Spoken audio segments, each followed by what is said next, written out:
성탄주일 설교입니다. 오늘은 역사의 주인공이 누구일까? 라는 제목입니다. 역사의 주인공이 누구일까? 역사라는 것은 시간의 시간의 흐름만을 의미하는 것은 아니에요. 그 시간의 흐름 속에서 이루어지는 수많은 일들, 그 일들을 다 포함해서, 그리고 그 일들이 세상에 미치는 영향과, 그리고 우리에게 미치는 그 영향들을 다 포함을 해서 역사라, 이렇게 말하는 거예요. 그러면 그 역사의 주인공이 도대체 누구냐? 그 역사에서 사람들의 삶에 영향을 미치고, 그 역사에서 세상에 영향을 미치는 그런 어마어마한 일을 하고 있는 사람이 도대체 누구냐는 거예요. 누구냐? 오늘 그거를 한번 생각해 보려고 해요. 얼마 전에 제가 유튜브에서 한참 논란이 되고 있는 어떤 목사님에 대한 유튜브를 이렇게 봤어요. 근데 그 목사님이 전 아무개 목사님인데 그런 말을 했다는 거예요. 하나님 까불면 죽어. 하나님 까불면 나한테 죽어. 그랬대요. 그래서 이 양반이 도대체 정신이 있는 양반인가 싶어가지고 제가 일부러 유튜브를 찾아가지고 그 부분을 이렇게 들었어요. 그랬더니 그 말 앞에 그 양반이 이런 말을 하셨어요. 기름 부음. 하나님의 기름 부으심을 받으면 세상이 다 자기중심적으로 돌아간다는 거예요. 하나님의 기름 부으심을 받는 사람이 하나님이 그 사람을 통해서 일하시고, 그래서 세상의 모든 일이 자기중심적으로 돌아간다는 거예요. 자기가 하나님의 기름 부음을 받았기 때문에 지금 세상은 자기중심적으로 돌아간다는 거예요. 전 아무개 목사 중심으로 대한민국이 지금 돌아가고 있다. 그러는 거예요. 그러면서 자기는 하나님의 보좌를 꽉 잡고 있다는 거죠. 꽉 잡고 있다. 그 꽉 잡고 있다라는 그 말 끝에 이제 자기가 꽉 잡고 있다는 거죠. 그러니까 그 말 끝에 하나님도 자기한테 꼼짝 못한다. 하나님 까불면 죽어. 이런 말을 이제 한 것 같아요. 뭐 이 말에 대해서 갖다붙다 제가 더 할 말도 없어요. 말도 안 되는. 이걸 좀 더 심각하게 받아들이면 신성 모독이죠. 하나님을 모독한 거죠. 정신없는 그런 소리입니다. 근데 제가 지금 말하고 싶은 이야기는 그 앞에 있어요. 세상이 누구 중심으로? 자기 중심으로 돌아간다는 거죠. 자기 중심. 뭐 할 때? 성령의 기름 부으심이 임할 때. 이것은 신학적으로 아주 문제가 많은, 앞에 뒤에 하나님 까불면 죽어도 문제지만은 기름 부으심이 임할 때, 그때 자기중심적으로 세상이 돌아간다. 이 말도 심각한 문제가 있어요. 그러니까 도대체 이 역사라는 것을 모르는 거예요. 모르는 거예요. 역사가 도대체 어떻게 돌아가고 있는지 말이죠. 1986년도인가 그때 제가 대학생 때인데 영화를 한 편 봤어요. 여러분에게 한번 소개해드린 적도 있는 것 같은데, 그 영화 제목은 미션이라는 영화예요. 보신 분도 계실 거예요.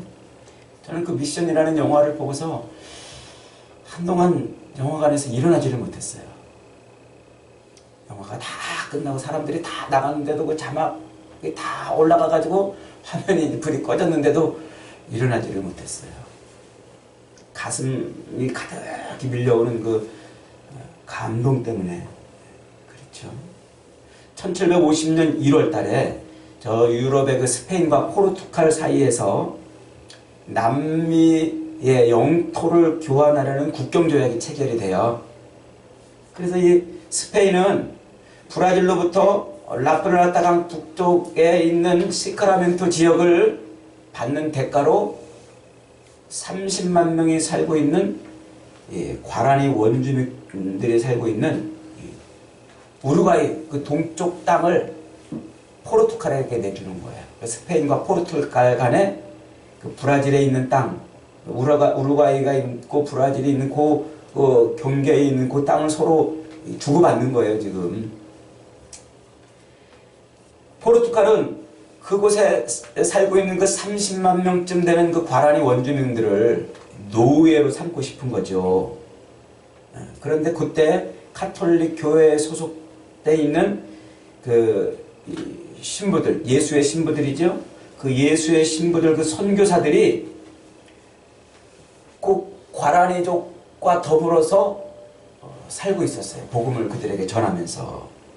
그래서 그들에게 선교를 하면서 살고 있었는데, 당연히 그 과라니족들과 함께 살고 있는 그 선교사들은 이 포르투갈과 스페인이 서로 국경조약을 체결해가지고 뭐 땅을 그냥 지네끼리 주고받고 하는 것에 대해서 반대를 하죠. 반대를. 그래서 거기에 그들이 누구도 그 땅을 건드리지 말아라. 그 땅에 살고 있는 원주민들이 자유롭게 그냥 살도록 내버려 두라 하는 생각을 갖고 있어요. 그래서 그 포르투갈이나 스페인 군대가 쳐들어오지 못하도록 그 과라니족들을 데리고서 그들을 그 군대를 맨몸으로 막아섭니다. 그들을 데리고 나가서 십자가만 들고, 군인들은 총을 들고 나오는데 이들은 십자가만을 들고 나가서 막 오지 못하게 막고 반대를 해요. 그러나 결국 군인들이 쏜 총과 또 이 화살에 맞아가지고 그 십자가를 들고서 그들을 반대하면서 행진하던 그 사람들이 다 죽어요. 신부도 쓰러지고, 신부를 따르던 많은 사람들이, 많은 선교사들도 죽고, 거기 원주민들도 대다수가 다 죽어요. 그 영화는 그렇게 어른들이 다 죽고 그 마을에 살고 있던 그 어린애들 몇 명, 그 어린애들 몇 명이 강물에 보트를 띄우고서 그 보트를 타고 더 깊은 숲속으로 이렇게 들어가면서 영화가 끝이 나요. 제가 그 영화가 끝났는데도 일어서지 못하는 이유는 두 가지 때문이었어요. 하나는 그 엔리오 모리코네의 그 음악, 그 오보에로 쫙 울려 퍼지는 그 음악이 왜 이렇게 아름다운 거예요. 그냥. 예배 끝나고 집에 가셔서 한번 인터넷 검색해서 한번 들어보세요. 엔리오 모리코네 그 오보에 선율이 얼마나 아름다운지. 너무 막 그때 청년 때 막 감동이었어요. 거기에 더해서 또 하나는 그 영화가 던져지는 질문 때문에, 그것은 교회가 이렇게 무기력하게 하나님을 믿는 사람들이 십자가를 들고 나갔는데 밤새 기도하고 처절하게 기도하고 하나님의 이름을 가지고 그 싸움터에 나갔는데 하나님은 도대체 뭐 하시는 건가? 그 수많은 사람들이 총탄에 쓰러져 죽고 애들까지도 피범벅이 돼가지고 길거리에 나둥그러지면서 죽어가는 그 안타까운 일들이 벌어지고 있는데 하나님은 도대체 왜 아무 일이 없으신가? 아무 반응이 없으신가? 도대체 하나님은 왜 거기에 침묵하고 계시는가? 그런 생각 때문에. 그래서 예수님이 십자가에 달려 돌아가시면서 그런 절규를 하시잖아요. 하나님이여, 하나님이여, 어찌하여 나를 버리셨나이까? 어찌하여 나를 버리셨나이까? 그 예수님의 그 절규가 그 영화랑 오버랩되면서 아무런 신앙을 갖고 대항을 하고 십자가를 들고 나가고 믿음으로 그 군인들의 총칼을 막아보겠다고 튀어나갔던 그 많은 사람들이 그냥 총탄에 쓰러지는 그 모습을 보면서 하나님은 도대체 뭐 하시는 건가? 그 비장함, 그 안타까움, 이런 것들이 막 음악이 주는 감동과 어우러져 가지고 제가 한동안 자리를 뜨지를 못했던 거예요. 그러면서 그 뒤로부터 계속 제 머릿속에 세상 역사는 도대체 뭘까? 이 역사 속에서, 아니 우리의 삶 속에서, 지금 우리가 살고 있는 이 삶 속에서 우리 인생의 각자 한 사람들의 삶의 의미는 도대체 뭔가? 이런 질문을 계속 해보게 되는 거예요. 여러분, 우리 그렇잖아요. 가끔 가다가 보면은 진짜 세상에 없어도 될 만한 사람들이 태어나가지고 세상에 어떤 일들을 해를 끼치는 경우들 보잖아요. 그럴 때 보면은 참, 또 그런 경우도 있잖아요. 저 아프리카 정말 오지 같은 데서 이름도 없이 거기서 빼빼 말라가지고 먹을 것도 못 먹고, 그래서 하늘만 쳐다보고 이렇게 죽어가는 그런 어린애들은 도대체 왜 태어난 걸까? 저들은 이 역사라는 이 시간의 흐름과 문화 속에서 저들의 삶은 어떤 의미가 있는가? 여러분 이런 질문 안 해보셨어요? 그냥 매일 그냥 하루하루 먹고 사는 데만 급급해가지고 이런 질문들이 끊임없이 자꾸 내 마음에서 이렇게 올라오는 거예요. 도대체 어떤 의미가 있고, 이 역사는 도대체 무엇을 행해가고 있고, 이 역사는 도대체 누가 움직이고 있는가 말이죠. 누가 움직이고 있는가. 여러분, 이 대한민국의 역사는 지금 누가 움직이나요? 대통령이 움직이고 있나요? 아니면 전 아무개 목사님이 움직이나요? 아니면 국회의원들이 움직이고 있나요? 아니면 새벽부터 밤늦게까지 땀을 뻘뻘 흘리고 몸부림치고 하루라도 더 살아내려고 애쓰고 있는 수많은 서민들이 움직이고 있나요? 이 대한민국은 도대체 누가 움직이고 있나요? 산마다 들마다 골목마다 서 있는 교회들이 움직이고 있나요? 저는 우리 교회를 보면서 한동안 그런 생각을 해봤어요. 우리 교회가 도대체 여기에서 어떤 의미가 있는가? 몇 명 안 되는 교인들이 모여가지고 지금 주일 예배를 드리고 이렇게 하루하루 살아가고 있는데, 도대체 이 교회는 이 지역에서 어떤 의미가 있고, 또 나에게는 어떤 의미가 있는가? 여러분에게는 이 교회가 어떤 의미가 있는가? 여러분, 이런 질문들을 안 해보셨나요? 저만 하고 있는 질문인가요? 아니면 그래서 십수년 전에 보았던 그 영화의 질문이 떠오르고 고민을 해보고 그러는 거예요. 자, 오늘 우리가 읽은 이 마태복음의 본문은 우리가 여러 번 읽었고 또 읽었던 그런 본문들 아닙니까? 예수님이 탄생한다는 소식을 듣자마자 열받은 헤롯이 등장합니다. 이 헤롯은 성경에 여러 명이 나와요. 그런데 이때 예수님이 탄생할 때 등장하는 헤롯은 우리가 통상 헤롯 대왕이라 이렇게 불러요. 헤롯 중에 제일 왕, 대빵왕이라는 거예요. 아버지 왕, 헤롯 대왕. 이 사람은 기원전 37년에 이스라엘의 왕이 돼요. 그는 원래 유대인이 아니에요. 에서의 후손으로 이루어진 족속 있죠? 그 에돔 족속이에요. 에돔 족속. 그러니까 유대인이 아니기 때문에 이스라엘의 왕이 될 수가 없어요.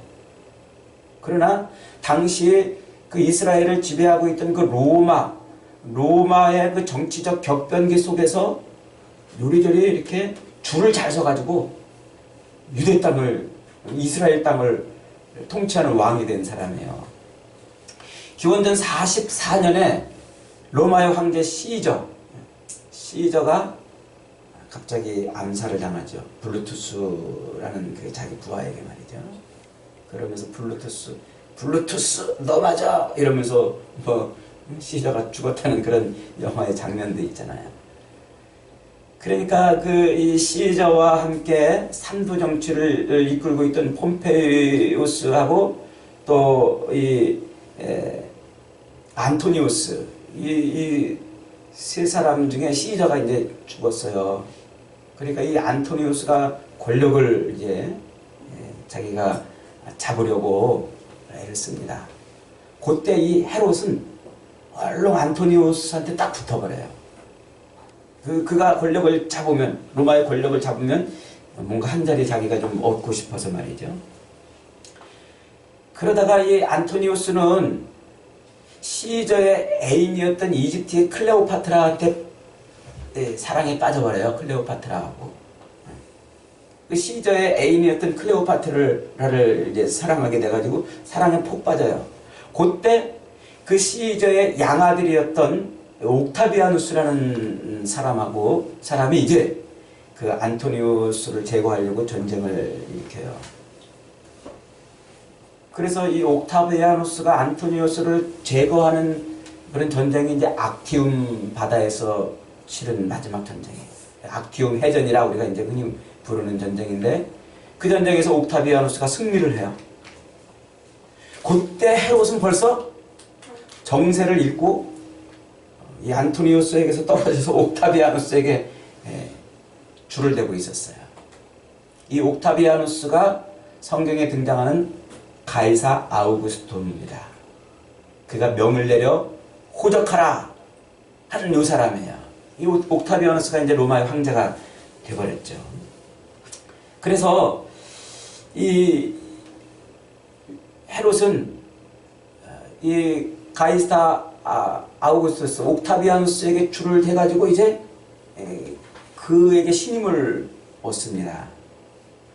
신임을 얻고 그러다가 이제 이 아우구스토 덕분에 이스라엘을 다스리는 왕이 되죠. 왕. 우리나라의 주몽이 고구려를 세운 그 해 BC 37년 그 해에 우리나라에서는 고구려가 이제 주몽이 이제 나라를 세우고 헤롯은 이스라엘을 통치하고 그러고 있던 때예요.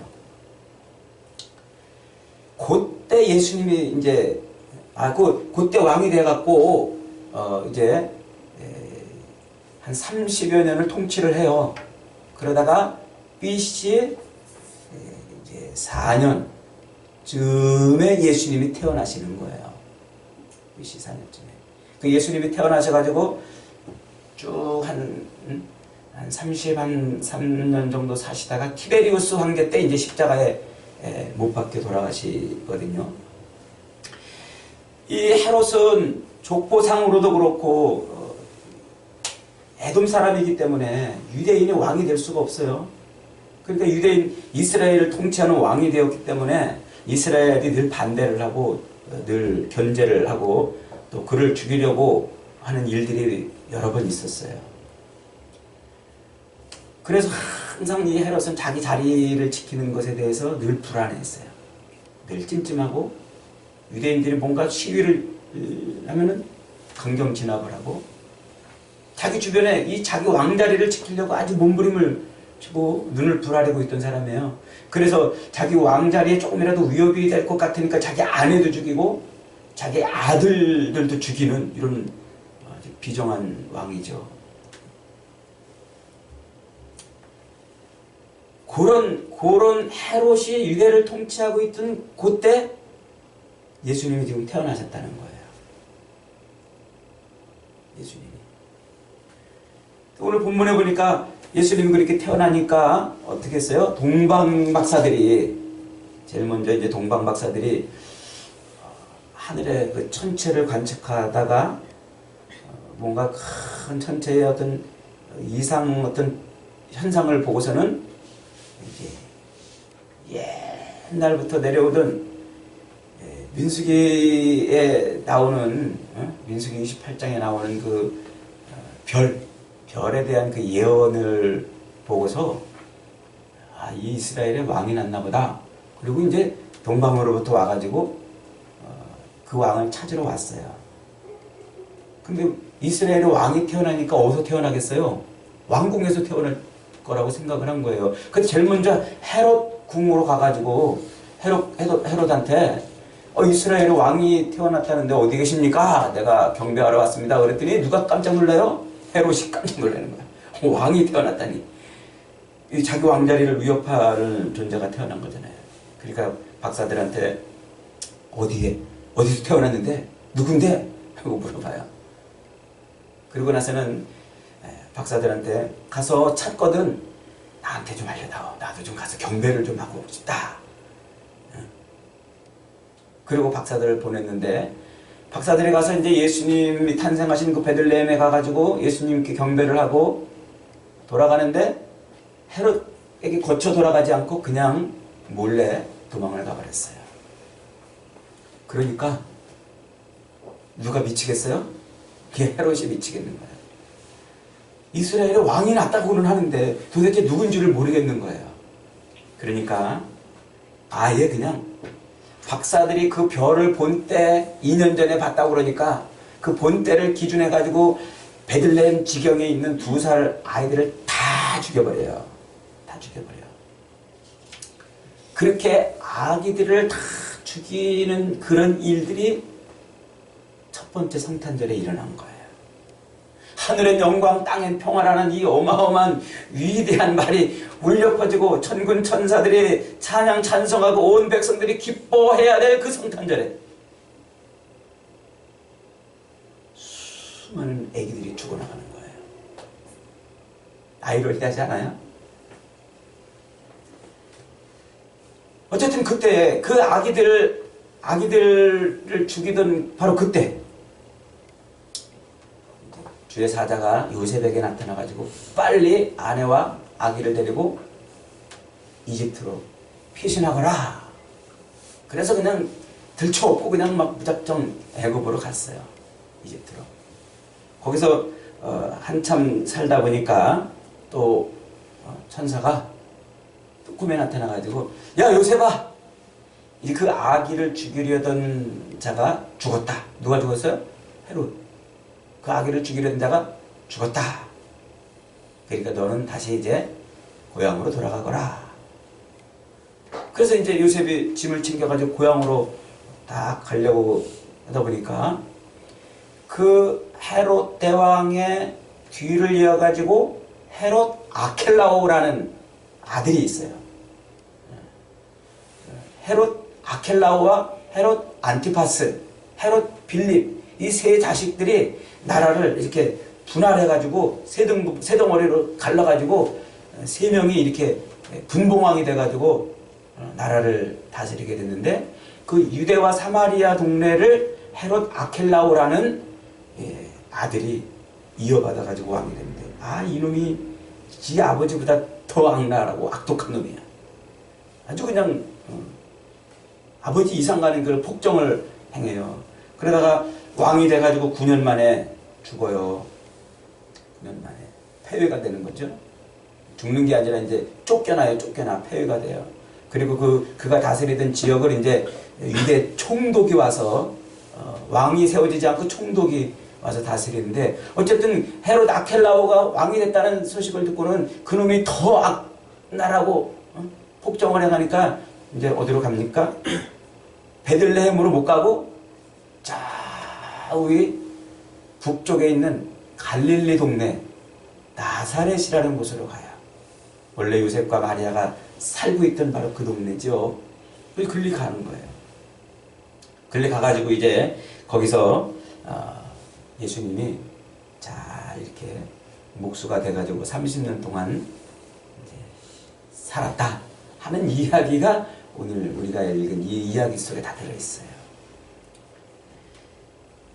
그런데 지금 제가 이 이야기 속에서 보고 싶은 게 있어요. 그게 뭐냐면 어쩌면 그 짧은 역사, 예수님이 이 헤롯이 왕이 돼가지고 다시 나사렛에 가서 살 때까지 있었던 그 짧은 시간의 흐름 속에서 벌어졌던 수많은 일들 속에서 그 일을 끌고 가시는 분이 누군가?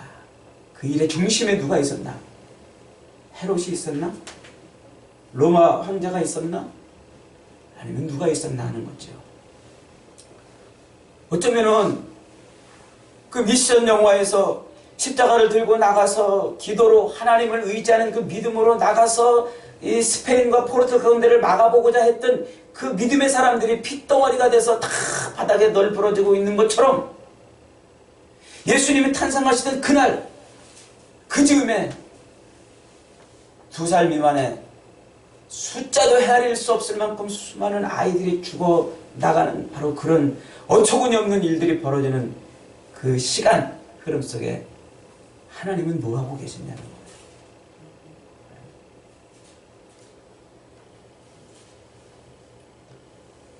여러분 눈에는 그 시간에 하나님은 뭐하고 계셨을까요?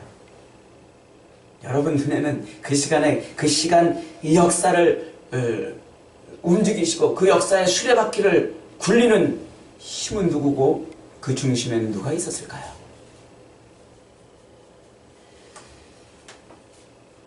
여러분 제가 이 장황한 이야기를 앞에서 이렇게 길게 한 이유가 있어요. 그것은 바로 그 시간 속에서 그 역사 속에서 성경이 지금 집요하게 말하는 것을 놓치지 말으라는 얘기예요. 그걸 보라는 얘기예요. 집요하게 성경이 지금 계속해서 강조하고 몇 번씩 반복해서 말하고 있는 것이 있는데 그게 뭡니까? 그게 바로 선지자들의 예언이 이루어졌다라는 얘기예요. 5절로 6절 한번 읽어보십시다. 유대인의 왕이 어디서 나겠느냐라는 헤롯의 질문에 유대 베들레헴이오니 이는 선지자로 이렇게 기록된 바 유대 땅 베들레헴아 너는 유대 고을 중에 가장 작을지라도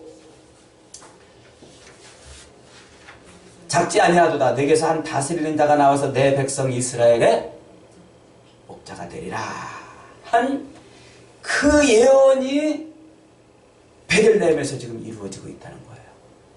예언. 그러다가 이 헤롯의 폭정을 피해가지고 예수님이 이집트로 피난을 떠나십니다. 그런데 15절을 한번 읽어보세요. 헤롯이 죽기까지 거기 있었으니 이는 주께서 선지자로 말씀하신 바 애굽으로 내 아들을 불렀다 함을 이루려 하심이라. 그 애굽에서 내 아들을 불렀다. 그 말. 그 말이 무슨 말이에요?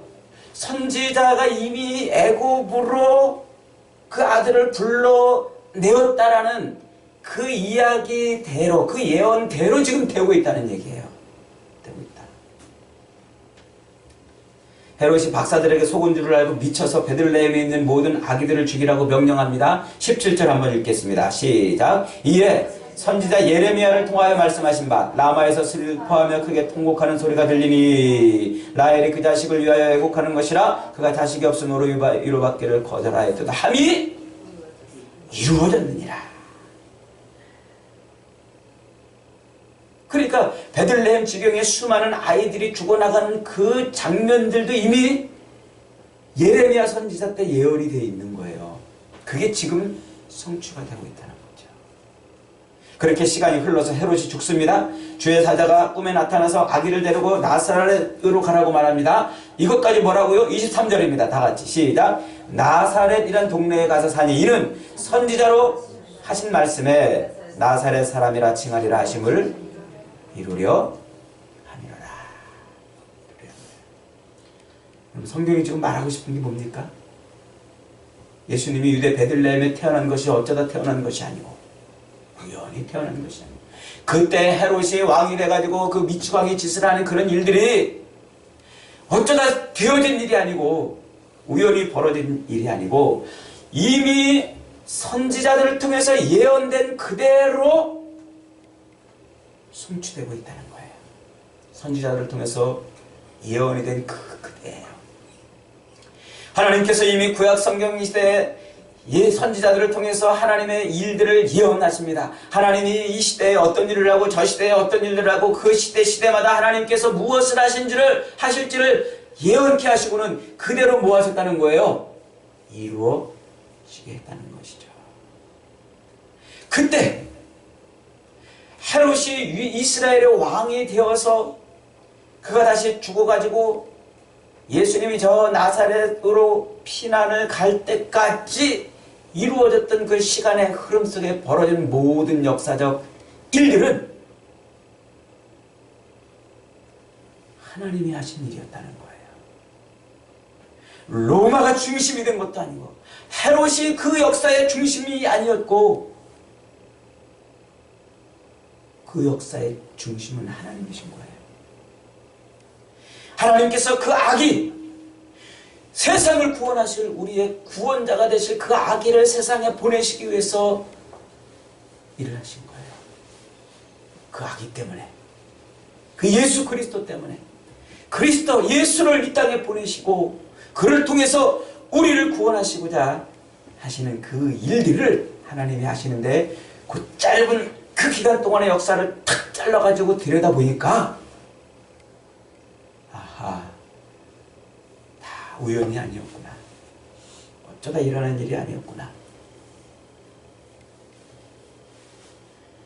운이 없고 재수가 없어서 그런 일이 벌어진 것이 아니고 이게 다 하나님께서 그 아기를 이 땅에 보내시려고 치밀하게 마치 퍼즐 조각에 그 조각 하나씩을 맞추듯이 거기다가 꿰어 맞추셨구나 하는 거예요.